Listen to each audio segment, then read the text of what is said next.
2006 में। तब मैंने नेटवर्किंग में काम शुरू किया।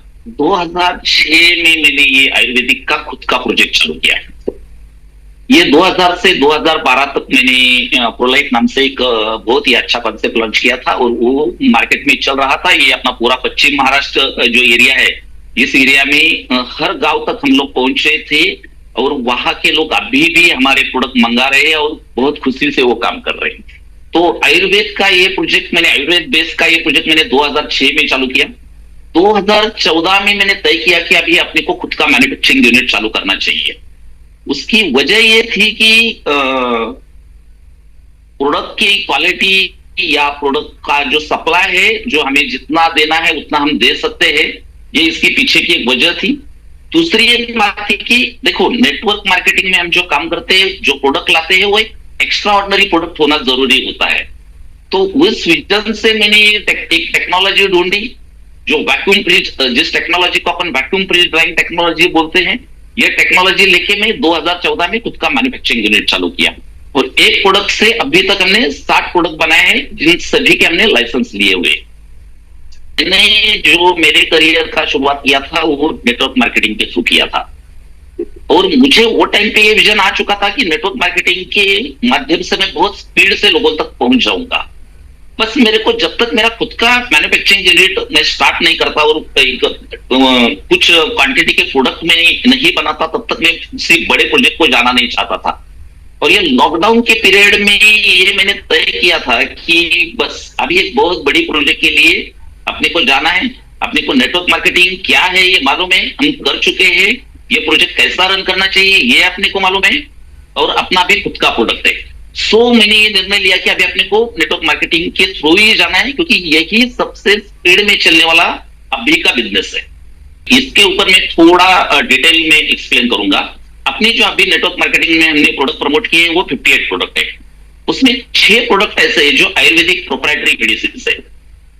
ओके, आयुर्वेदिक प्रोप्राइटरी मेडिसिन, तो ये मेडिसिन बोल के ये बेचा जाएगा। और 50% प्रोडक्ट अपने ऐसे हैं जो फूड सप्लीमेंट की कैटेगरी में आते हैं और 50% प्रोडक्ट अपने ऐसे हैं जो न्यूट्रिशनल कैटेगरी में आते हैं। तो ये प्रोडक्ट आप किसी को भी बेच सकते हो, उसमें कोई दिक्कत नहीं। आप खुद भी डायरेक्ट उसको कंज्यूम कर सकते हो, उसका भी कोई दिक्कत नहीं। उसके बारे में सब इंस्ट्रक्शन प्रोडक्ट के लेबल पे दी जाती है, इसलिए आपको वो कोई दिक्कत नहीं। बस अगर आप ये प्रोडक्ट किसी को रिकमेंड करते हो या देते हो तो आपको पूरा बोतल देना है। आपको ऐसा नहीं करना है कि समझो 60 कैप्सूल का एक बोतल है, उसमें से 30 कैप्सूल आपने खुद के लिए रख दी और 30 कैप्सूल उसको दे दी। ये करना लीगली अलाउड नहीं है और ऐसा करना भी नहीं है, क्योंकि कोई भी आदमी अगर अपना प्रोडक्ट कंज्यूम करता है तो उसके पास वो बोतल होना जरूरी है। उसका लीगल रीजन जो है वो ये है कि उसे पता चलना चाहिए कि मैं कौन सा प्रोडक्ट किस लिए कंज्यूम कर रहा हूं, एक पार्ट। सेकंड पार्ट, उसे कभी भी कुछ भी दिक्कत आती है तो उस कंपनी को वो कांटेक्ट कर सके, ये उसका दूसरा रीजन है। इसलिए आप कोई भी बोतल फोड़ के ये प्रोडक्ट प्रमोट नहीं कर सकते, बाकी आप ये प्रोडक्ट किसी को भी दे सकते हो। बस आपको ये 14 साल के नीचे के बच्चों को देना नहीं है, उसके ऊपर आप ये प्रोडक्ट किसी को भी दे सकते हो। और एक मुद्दा मैं यहाँ पे बोलना चाहता हूं। समझो अपन एक एग्जाम्पल लेंगे कि किसी को डायबिटीज है, ओके, और उसका डायबिटीज का ट्रीटमेंट चालू है। तो आपको किसी को भी आपने प्रोडक्ट रिकमेंड किया तो आपको उसे ये नहीं बोलना है कि आपको ये डायबिटीज का ट्रीटमेंट आप बंद करो और खाली आप रुद्रांक के प्रोडक्ट ले लो। ये गलती आपको बिल्कुल नहीं करनी है। आप उसी प्रोडक्ट के साथ रुद्रांक के प्रोडक्ट क्या कर सकते हो, उस कस्टमर को या जो आपके मेंबर्स है उनको आप रिकमेंड कर सकते हो। तो उससे होगा क्या, वो जो एलोपैथी का वो मेडिसिन ले रहा है उसका जो डोज है आहिस्ता आहिस्ता उसका डोज कम हो जाएगा। क्योंकि देखो एलोपैथी का जिस भी पर्सन को डायबिटीज का इश्यू है वो हर महीने अपना शुगर जाके चेक करता है। ओके, तो वो जो डॉक्टर है वो जब शुगर चेक करेंगे तो बोलेंगे कि देखो आपका शुगर कम हुआ है, अभी आपको इतना बड़ा डोज देने की जरूरत नहीं है। ओके, तो उस टाइम पे अपना जो आयुर्वेदिक का ट्रीटमेंट है वो उसको कंटिन्यू रखना है। तो मैं एक वर्ड में और ऐड करना चाहूंगा। तो बोतल के ऊपर डोज लिखा हुआ है या प्रोडक्ट के कैटलॉग के ऊपर भी हमने डोसेस लिखे हुए हैं कि ये प्रोडक्ट आपको कैसा कंज्यूम करना है। अगर आप उसी हिसाब से वो प्रोडक्ट आप कंज्यूम करेंगे तो कभी आपको कुछ भी दिक्कत नहीं होगी। मैं एक एग्जांपल देता हूं कि समझो अपना एक प्रोडक्ट है प्रोलैक्सेटिव। तो ये जो प्रोडक्ट है वो हेवी, जिनको हेवी स्टमक होता है या सुबह पेट साफ करने के लिए बहुत जोर देने की जरूरत गिरती है, तो अभी ये जो प्रोडक्ट है वो इमीडिएट आपको दूसरे दिन रिजल्ट दिखाता है, बराबर। तो ये अगर हमने उसको 2 कैप्सूल कंपनी ने रिकमेंड की है तो आपको 2 ही कैप्सूल लेनी है। अगर आप 4 कैप्सूल लेंगे तो थोड़ा आपके पेट में थोड़ा क्या बहुत थोड़ा ज्यादा ये पेन हो सकता है। ऐसे कुछ प्रोडक्ट है कि जिसमें जो आपको रिकमेंड डोज दिया है वही आपको कंज्यूम करना है। सर ये मैं बोलता हूं, चलो अभी आपने एक बंदा का बोल दिया, बहुत अच्छी बात हुई है। क्यों ये मिल्क के साथ हमने प्रमोट किया है? तो देखो, अश्वगंधा में जो मॉलिक्यूल रहते हैं उसका इफेक्ट जो आपको मिलेगा वो दूध के साथ ही मिलेगा। अगर वो आप पानी के साथ लेंगे तो उतना इफेक्ट आपको नहीं मिलेगा। अश्वगंधा से जो आपको आउटपुट चाहिए वो दूध के साथ लेने से ही मिलता है। देखो, आयुर्वेद में जो प्रोडक्ट रहते हैं उसमें उसका जिसे अनुपान बोला जाता है कि ये प्रोडक्ट आपको कैसा लेना है और किस किस चीज के साथ लेना है। तो ये हमने हर प्रोडक्ट में डिटेल में मेंशन किया हुआ है। हम ये प्रोडक्ट जो है वो खुद मैन्युफैक्चर करते हैं। ओके, तो हमें हमारे लिए मैन्युफैक्चर का लाइसेंस होना जरूरी है, क्योंकि हम ये खुद के फैक्ट्री में हम ये प्रोडक्ट ये कर रहे हैं, मैन्युफैक्चर कर रहे हैं, तो अपने को उसका एक लाइसेंस होना जरूरी होता है, जो मैन्युफैक्चरिंग लाइसेंस बोला जाता है। वो एफएसएसआई का जो सेंट्रल गवर्नमेंट का डिपार्टमेंट है वहां से अपने को वो इश्यू होता है। ओके, सेकंड जो पार्ट है कि जो प्रोडक्ट हम बेच रहे हैं उस प्रोडक्ट का अप्रूवल हमें पहला लेना पड़ता है। ये अप्रूवल लेने के बाद ही हम वो प्रोडक्ट बेच सकते हैं। तो ये प्रोडक्ट का एक अप्रूवल अपने को लेना पड़ता है।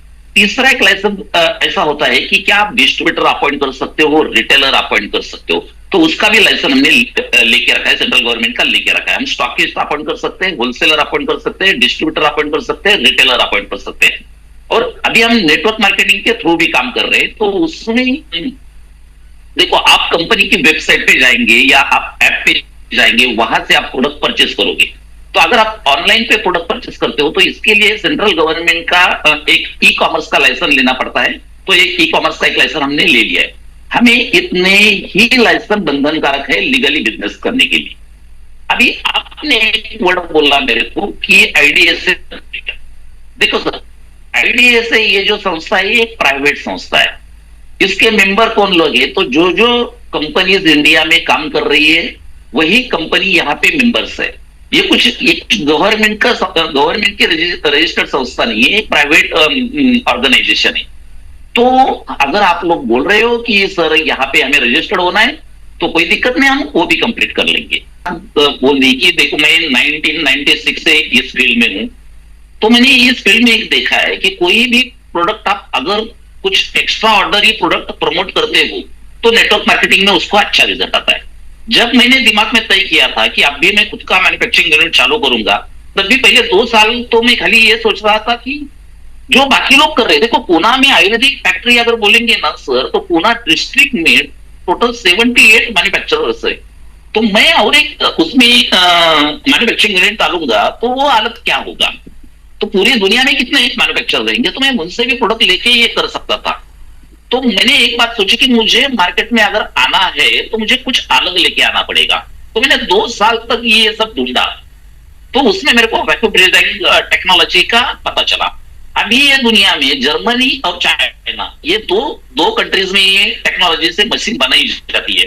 तो इंडियन गवर्नमेंट ने 2008 में इंडिया से कुछ लोगों को जर्मनी भेजा था ये टेक्नोलॉजी समझने के लिए। और वो लोग जब ये टेक्नोलॉजी समझ के वापस इंडिया में आए, वो तब तक क्या हुआ था कि गवर्नमेंट से वो प्रोजेक्ट क्लोज हो गया। गवर्नमेंट ने आगे जाके उसमें कुछ काम नहीं किया। लेकिन जो लोग वहां पे जाके समझ के आए थे, उनमें से 2 लोगों ने उसके ऊपर खुद का मशीन डेवलप किया और मार्केट में उसको रिकमेंड किया। और ऐसा ऐसा लोग जब ये वो मशीन यूज करने चालू कर दिए तो उसका एडवांटेज लोगों को समझ में आया। तो मैं जब ढूंढ रहा था तो मुझे ये टेक्नोलॉजी मिला। मैं बोला ये आयुर्वेद में अभी तक किसी ने नहीं किया है, तो अगर मैं ये करूंगा और लेके जाऊंगा तो इसका मुझे पक्का अच्छा रिजल्ट आएगा। तो फिर मैंने कुछ प्रोडक्ट्स की ट्रायल करने के लिए उनके पास भेजे, तो उसमें बहुत ही बढ़िया आउटपुट, उस पाउडर का बहुत ही अच्छा आउटपुट मिला। उसको एनालिसिस करने के बाद ध्यान में आया कि इसमें nutritional value as it is रहती है। तो मैंने तय किया कि चलो इसी टेक्नोलॉजी के साथ अपने को आगे जाना है। अभी ये टेक्नोलॉजी वर्क कैसे होती है, वो मैं एक प्रोडक्ट का एग्जांपल देके आपको बोलूंगा। इसके लिए अपन गोमूत्र लेंगे। देखो, गोमूत्र ये जो प्रोडक्ट है जिसमें 95 से 97% तक वाटर कंटेंट रहता है। ओके, गोमूत्र तो लिक्विड फॉर्मेट में रहता है। ओके, तो हम गोमूत्र गावरान, यहाँ पे महाराष्ट्र में उसको गावरान गाय बोला जाता है कि जो गाय जो है वो पर्वत में इधर उधर घूमती रहती है, ऐसे गाय का ही हम गोमूत्र कलेक्ट करते हैं। उसे कलेक्ट करने के बाद उस गोमूत्र को हम अपना जो मशीन है उसमें 60 लीटर का गोमूत्र हम एट ए टाइम डंप कर सकते हैं। तो उसमें हर ट्रे में हम 3 लीटर गोमूत्र लगाते हैं और उसको -40 डिग्री पे लेके जाते हैं। अभी जब गोमूत्र को -40 डिग्री पे लेके जाते हैं तो उसका आइस बन जाता है, एकदम स्ट्रॉन्ग आइस बन जाता है। फिर उस ट्रे को हम वैक्यूम प्रेसिंग मशीन में शिफ्ट करते हैं। वैक्यूम प्रेसिंग मशीन के चेंबर में जब हम वो ट्रे शिफ्ट करते हैं -40 डिग्री के ट्रे, तो क्या होता है जब मशीन हम चालू करते हैं तो उस चेंबर से पूरा एयर बाहर खींच लिया जाता है और उस चेंबर में वातावरण विरहित स्थिति तैयार हो जाती है। तो वो टाइम पे उस चेंबर में सब्लिमेशन की प्रक्रिया चालू होती है। बोले तो क्या होता है, वो जो आइस है वो आइस से वेपर निकलना चालू होता है। वेपर निकलना चालू होता है। देखो, अगर आप हिमालय में जाओगे, कहीं जहां जो ठंडा प्रदेश है वहां पे जाओगे तो आप देखोगे आइस से वाप निकल रही है। वही आप समुद्र के बाजू में जाओगे और वहां पे आप बर्फ हाथ में पकड़ोगे तो आपको पता चलेगा कि उससे पानी निकल रहा है। तो वो जो स्थिति है, वातावरण विरहित स्थिति, वो उस चेंबर में हम तैयार करते हैं। सो उस बर्फ से वेपर निकलना चालू होता है और उस वेपर में खाली पानी होता है। ओके, उस वेपर को हम -45 डिग्री के एक फ्रिज से बाहर निकालते हैं। तो वहां पे उस बर्फ का वापस उस वेपर का वापस बर्फ हो जाता है और एक 18 घंटा कंटिन्यूअस ये प्रोसेस चालू रखी तो गोमूत्र के अंदर का पूरा पानी निकल जाता है। जो पानी हम रेगुलर पीते हैं उसी कलर, वैसा ही कलर उस गोमूत्र के पानी को आता है। अभी गोमूत्र के अंदर क्या क्या रहता है, तो ह्यूमन बॉडी को जो भी कुछ लगता है वो गोमूत्र में रहता है। तो क्या बोलेंगे हम कि प्रोटीन है, मल्टीविटामिन है, मल्टी मिनरल्स है, एंजाइम्स है, जो भी कुछ है वो गोमूत्र का उस ट्रे में एज इट इज वो रहता है। अगर जब हम 60 लीटर का बैच लगाते हैं तो वो टाइम पे हमें 2 किलो गोमूत्र का पाउडर मिलता है। अब भी अपना जो गोमूत्र का कैप्सूल है उसमें एक कैप्सूल अगर आप लेते हो, कंज्यूम करते हो, तो उसमें आपको 20 ml नेचुरल गोमूत्र मिलेगा। अभी यहाँ पे एक अदर एडवांटेज क्या है, तो देखो ये जो गोमूत्र का कैप्सूल है, अभी हम पुणे या बॉम्बे या दिल्ली ऐसी जगह पे हम जाएंगे, मेट्रो सिटी में जाएंगे, तो हमें ये जो गावरान गाय रहती है उसका गोमूत्र पीना पॉसिबल है क्या, वो अपने को मिलेगा क्या, तो ये मिलता नहीं। ओके, तो अपनी capsule is equal to 20 ml गोमूत्र, ये बेनिफिट हम लोगों को दे रहे। मैं एक बात आपको बोलूंगा कि ये जो गोमूत्र का कैप्सूल है फ्रीज ड्राइंग पद्धति से बनाया हुआ, ये बनाने वाले इंडिया के हम पहले और अभी तक खाली हम ही है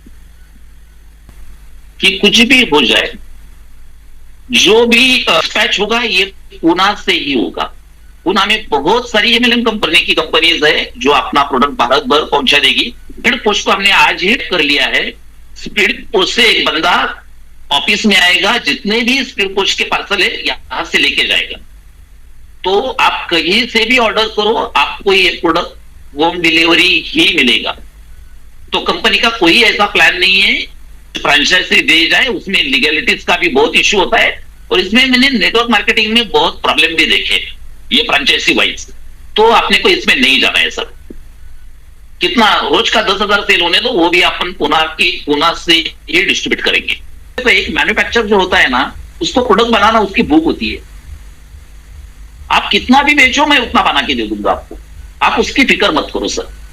एक मैन्युफैक्चर की वही भूख रहती है कि मेरे को ज्यादा से ज्यादा प्रोडक्शन निकालना है, आप उसका फिक्र मत करो। खाली मैं एक दो चीजें आपको बोलूंगा कि देखो कुछ मटेरियल जो रहता है ना, जो सीजनेबल रहता है, जैसे कि मैं आपको एक एग्जांपल दूंगा कि बाबुल फलीम नाम से मेरा एक प्रोडक्ट है, तो उस प्रोडक्ट का उसी सीजन में वो मटेरियल बनता है। हम ज्यादा से ज्यादा उसको बना के रखने का प्रयास जरूर करते हैं, लेकिन अगर वो मटेरियल खत्म हो गया तो उसको हम इनएक्टिव करेंगे अगले सीजन तक। लेकिन ऐसा अपने 4 से 5 प्रोडक्ट के बारे में होगा, बाकी प्रोडक्ट के बारे में ये प्रॉब्लम आपको कभी नहीं आएगा, मेरे दिमाग में है। लेकिन वो कॉस्मेटिक के बजाय में आयुर्वेदिक बेस्ड प्रोडक्ट लेके आऊंगा। जैसे कि अपन बोल सकते हैं Ayurveda based soap, okay, Ayurveda based shampoo लेके आएंगे अपन, आयुर्वेद बेस्ड फेस वॉश लेके आएंगे, आयुर्वेद बेस्ड फेस क्रीम लेके आएंगे। एक 4-5 प्रोडक्ट मेरे दिमाग में इस टाइप से है। और कुछ प्रोडक्ट, कुछ आयुर्वेद बेस्ड के डिसीज वाइज प्रोडक्ट के बारे में हमारा कुछ रिसर्च चल रहा है। जब वो फाइनल होगा, उसका लाइसेंस मिलेगा, तो कुछ एक 5-10 और प्रोडक्ट हम लॉन्च करेंगे। सेकंड एक बात मैं आपको बोलना चाहता हूँ, अगले 2 से 3 महीने में देखो, हम अगर देखेंगे तो हर्बालाइफ या एमवे की बात करेंगे तो हर्बालाइफ के पास एक बहुत बढ़िया प्रोटीन का प्रोडक्ट है। तो अपने पास प्रोटीन के सब लाइसेंसेस है, तो वो टाइप का एक बहुत बढ़िया प्रोडक्ट मैं आपको दे दूंगा। और उनसे कॉस्ट में भी वो कम रहेगा, क्योंकि उनका कॉस्ट तो बहुत है, इतना कॉस्ट की जरूरत नहीं है, फिर लोगों को हर महीने वो कंज्यूम करना पॉसिबल होता नहीं।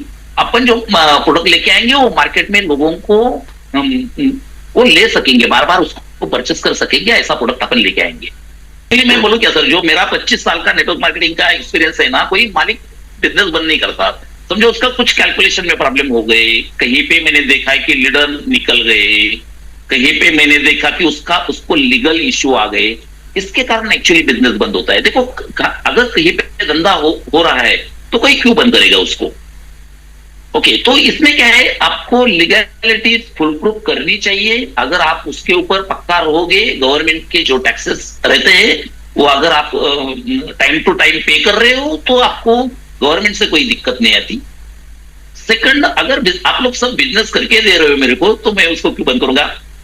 थर्ड जो पॉइंट है कि बिजनेस प्लान के बारे में, अपने बिजनेस प्लान में कहीं पे भी ऐसा डिस्ट्रीब्यूशन नहीं है क्यों आगे जाके बढ़ने वाला है। जो आएगा इसी से फिक्स अमाउंट अपने को डिस्ट्रीब्यूट करनी है। अपन ने ऐसा कोई लालच लोगों को नहीं दिखाया कि आगे जाके कंपनी ये देगी वो देगी वो देगी, ऐसा कुछ भी हम प्लान में नहीं करेंगे और करना भी नहीं, या अभी के प्लान में भी ऐसा कुछ भी ऑप्शन हमने दिया नहीं है कि जिसके कारण हम डिस्ट्रीब्यूशन के लिए प्रॉब्लम में आ जाएंगे। कंपनी बंद करने का तो सवाल ही नहीं आता सर, ये बंद करने के लिए थोड़ा चालू किया मैन्युफैक्चरिंग और नेटवर्किंग। आगे का फ्यूचर ही ऐसा है, लोग ऑनलाइन ही प्रोडक्ट लेंगे, मैन्युफैक्चर टू कस्टमर यही जाएगा आगे। आगे का टाइम जो है यही का है, ऑनलाइन प्रोडक्ट परचेस करेगा सर, मैं क्यों बंद करूंगा उसको। चल हूं, मेरे को मेरे लैपटॉप पे ऑर्डर आ रहा है, मुझे पैसा मिल रहा है, मेरे को खाली डिस्ट्रीब्यूट करना है उसको के बारे में अगर मैं बोलूँ ना सर, तो मैं देखो, मैंने नेटवर्किंग मुझे पता है, सॉफ्टवेयर मुझे पता है, पिछले 25 साल से मैं सब देख रहा हूं। पिछले 2014 से 10 साल हुआ सर, मैं 10 साल से मैं मैन्युफैक्चरिंग कर रहा हूं। कहां से सप्लाई होता है, कहां से ज्यादा माल उठाना है, क्या करना है, सब मैं कर चुका हूं। इसलिए आप, ऐसा नहीं है कि कल कुछ 10 लीडर लोग इकट्ठा हुए और ये कंपनी तैयार हुई, ऐसा नहीं है सर। ये बहुत साल की मेहनत है मेरी, ये कंपनी अभी लॉन्च करने के पीछे बहुत साल की मेहनत है। मैं, ऐसा नहीं है, मैं लॉकडाउन से सोच रहा था कि मेरे को बड़ा प्रोजेक्ट लॉन्च करना है, बड़ा प्रोजेक्ट लॉन्च करना है। अभी यहाँ पे किसी ने मेरे को ये क्वेश्चन भी पूछा है कि सर आपने ल्यू गुड़ का ही प्लान क्यों कॉपी किया, सबसे फास्ट अगर वो प्लान अभी मार्केट में चल रहा है तो मैं उसको क्यों ना कॉपी करूं। ये अगर लोगों को बहुत जोर से ये जा रहा है, लोगों को उससे अच्छा अर्निंग हो रहा है और सीधा कंपनी से कस्टमर को प्रोडक्ट जा रहा है, तो मैं तो यही चाहता था। और ये कॉन्सेप्ट देखने के बाद जब मैंने स्टडी किया पूरा, तो मुझे लगा कि यस, यही टाइम है मार्केट में जाने का। तो पिछले 2 महीने से मैं कुछ लीडर्स लोगों के साथ भी बात कर रहा था इस प्लान के बारे में कि ये कैसा चल रहा है, वहां पे क्या प्रॉब्लम है, मैं उस प्रॉब्लम को कैसा दूर कर सकता हूं, ये सब मैंने सोचा। फिर कुछ आरपी जी, मैं ऐसा बोल सकता हूँ कि 15 दिन, शायद 15-20 दिन उनसे भी मैंने बहुत सारा डिस्कशन किया। और फिर हम एक मत पे आ गए, कुछ लोगों को भी हम मिले, बाहर के जो कुछ लीडर्स है उनको भी हम मिले, तो सब लोगों ने बोला कि सर यही प्लान पे अभी आपने को जाना चाहिए, इसी को मार्केट है, आगे जाके इसी में बहुत सारा पैसा लीडर लोग कमाएंगे, बहुत अच्छा करियर वहां पे कमाएंगे। सो मैंने ये प्लान और इस टाइप से जाने का तय किया। मैं एक बात क्लियर कर देता हूं कि कुछ भी हो जाए हम उसमें कुछ चेंजेस नहीं करेंगे, कुछ भी हो जाए। देखो, अगर कहां पे गवर्नमेंट हमें बोलती है कि ये आप क्लेम कर रहे हो ये थोड़ा गलत है, तो हम उस क्लेम को हटा देंगे। लेकिन अपन कुछ भी हो जाए इसको बंद नहीं करेंगे। ये जो आपका स्ट्रक्चर रहेगा ये एज इट इज ऐसा ही चलता रहेगा, कभी किसी के नीचे का स्ट्रक्चर किधर नहीं जाएगा। आप यही प्लान अपन कंटिन्यू करेंगे, यही स्ट्रक्चर के ऊपर आपको हर टाइम बेनिफिट मिलेगा। अपग्रेड होगा सर, बेसिक स्ट्रक्चर में कभी चेंज नहीं होगा। जैसे कि एक चलो अभी ये सब्जेक्ट निकला ही है तो मैं एक बात आपको बोल देता हूं। जैसे कि रिपर्चेस के बारे में मैं कुछ सोच रहा हूं कि अपने लोगों को सस्ते में प्रोडक्ट मिले, इस बारे में मैं कुछ सोच रहा हूं। तो वो जो प्लान है वो मैं आपको मार्च में या शायद अगले 10-15 दिन में ही वो मैं लॉन्च कर दूंगा, जिससे लोगों को और सस्ते में प्रोडक्ट मिल जाए। हाँ हाँ, आपको सर 20 से 50% तक का डिस्काउंट मिलेगा। तो क्या हो जाएगा, आपको सस्ते में प्रोडक्ट आ जाएगा। जिस कारण आप रिन्यू कर रहे हो ना सर हर महीने, उसका बेनिफिट तो मुझे आपको देना ही है ना, कि ये प्रोडक्ट आपको सस्ते दाम में मिल जाएंगे। यस यस, थैंक तो यू। मिल जाएंगे तो हम खुद ही मैन्युफैक्चर है सर, उसके ऊपर भी आपको कमीशन डिस्ट्रीब्यूट होगा और आपको ये प्रोडक्ट सस्ते दाम में भी मिल जाएंगे। ये जो रूल है ना, देखो अपने पास तो 2 टाइप का, मैं बोला अपने पास 3 टाइप के प्रोडक्ट है। तो Ayurvedic proprietary medicine, food supplement और न्यूट्रास्यूटिकल्स प्रोडक्ट। तो आयुर्वेदिक मेडिसिन और फूड सप्लीमेंट को 12% जीएसटी भरना पड़ता है। ओके, वो अपने एमआरपी में इंक्लूड है। तो ये और 18% न्यूट्रास्यूटिकल पे आपने को भरना पड़ता है, तो ये इसमें इंक्लूड है। तो ये जो टैक्स है हर महीने के 10 तारीख को ये गवर्नमेंट को हमें रिपोर्ट देना पड़ता है कि ये पिछले महीने हमारा इतना सेल हुआ है, ये सब उनको हर बिल देना पड़ता है। तो ये हम सबमिट करेंगे 10 तारीख को। 30 तारीख तक हमने जो परचेस किया है उसको हमें सबमिट करता है, और 30 तारीख को हमें किसी भी हालत में ये जीएसटी हमें गवर्नमेंट को भरना पड़ता है। आप चाहे तो मैं वेबसाइट पे हर महीने आपको मेरा जीएसटी का रिसिप्ट डाल दूंगा, कोई दिक्कत नहीं मेरे को। तो सर किसी भी मैन्युफैक्चरर को खुद का मैन्युफैक्चरिंग यूनिट चलाना है तो उसको जीएसटी भरना ही पड़ता है। मैं अगर सर 3 महीने जीएसटी नहीं भरूंगा तो जिनसे मैं रॉ मटेरियल उठाता हूं उनको भी वो पता चलता है, वो बोलते हैं ये कोई तो भी रिस्क में है, वो भी मेरे को सप्लाई करना बंद कर देते हैं। इतना इजी नहीं। देखो नेटवर्क मार्केटिंग का कुछ कंपनी देखा है मैंने, जो 6 महीने 8 महीने 9 महीने प्लान चलाते हैं, बाद में बंद कर देते हैं, लेकिन फिर भी जीएसटी उनको ढूंढ ढूंढ के निकल रही है और उनको उठा के लेके जाती है। अभी ये इतना इजी नहीं रहा, पहला चलता था, अभी कुछ नहीं चलता सर। जीएसटी आपको भरना ही है किसी भी हालत में। यहाँ पे रहते हैं, इस देश में हम रहते हैं, हमें टैक्स भरना ही है किसी भी हालत में। देखो अगर मैंने कुछ फॉर्मूले डिजाइन किए हैं और मैंने वो एफएसएसआई में दिए हैं तो ये फॉर्मुलेशन मेरे ही हो गए। तो एक पैनल रहता है, वो पैनल वो डिजाइन करता है, उसका प्रेजेंटेशन तैयार करता है, वो लाइसेंस लेते टाइम वहां पे प्रेजेंट करना पड़ता है अपने को, फिर वो अपने को लाइसेंस इश्यू करते हैं। देखो मैं एक मुद्दा और क्लियर करूंगा। देखो एक पिछले 3 दिन के पहले जो टीम यहाँ पे आई थी मुझे मिलने के लिए, तो लोगों ने एक सवाल मेरे को पूछा था कि सर हमारा आईडी तो टर्मिनेट नहीं होगा ना, ऐसा कुछ होगा क्या? हम कहीं दूसरी जगह पे काम अगर कर रहे हैं, वहां पे 4 पैसा हमें मिल रहा है और हमें ये भी आपका प्रोजेक्ट करना है, तो मैं आप सब लीडर लोगों को ये शाश्वत करता हूं कि आप यहाँ पे जुड़ चुके हो, आप आपका हर महीना रिन्यूअल कर रहे हो, आपको कितना भी पैसा आ जाए कंपनी आपके अकाउंट में भेज देगी। आप कहीं पे भी रहो, मेरे को इसमें कोई दिक्कत नहीं है। आपने यहाँ पे जो काम किया है उसके ऊपर आपको कंटिन्यू पेमेंट आता रहेगा। मैंने बहुत सारी कंपनी में ऐसा देखा है कि कोई लीडर चला जाता है तो उसको टर्मिनेट किया जाता है, या उसके नीचे के लोग कंप्लेन करते हैं या ऊपर के लोग कंप्लेन करते हैं। यहाँ पे ये कंप्लेन का कोई ये नहीं रहेगा, किसी ने इसके ऊपर नहीं बोलना है। अगर वो आदमी अपने एफिलिएट में ज्वाइंट है तो उसको पेमेंट जाएगा।